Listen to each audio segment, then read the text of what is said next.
በሚያስገርም ሁኔታ እንግሊዝን እያስጨነቀ ያለው ኢትዮጵያዊ ከእንግሊዝ ሊባረር እንደሆነ መረጃዎች እየወጡ ይገኛሉ።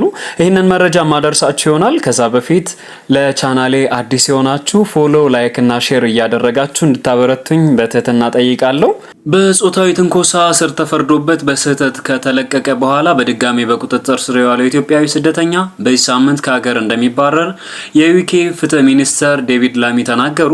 ሀዱሽ ቅባቱ ከእስር ቤት በስህተት ከተለቀቀ ከ48 ሰዓታት በኋላ በሰሜን ለንደን ፊንሰበሪ የመናፈሻ ስፍራ እሁድ ዕለት በቁጥጥር ስር ውሏል።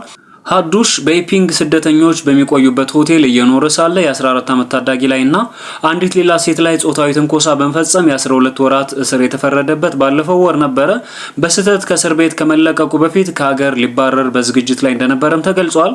የፍትህ ሚኒስተሩ በማረሚያ ቤቱ የተፈጸመው ስህተት ያጣራው ገለልተኛ ቡድን ሪፖርት ሰኞ ዕለት ለፓርላማ እንደሚቀርብም ተናግሯል። ምናልባትም እንደዛ አይነት አስነዋሪ ድርጊቶች በስደተኞች ላይም ብዙ ጫና ሊያሳደሩ ይችላሉ የሚል ስጋት ተፈጥሯል። ሰላምና ጤና፣ ደስታና ፍቅር በምድራችን ይስፈን። ሰላም።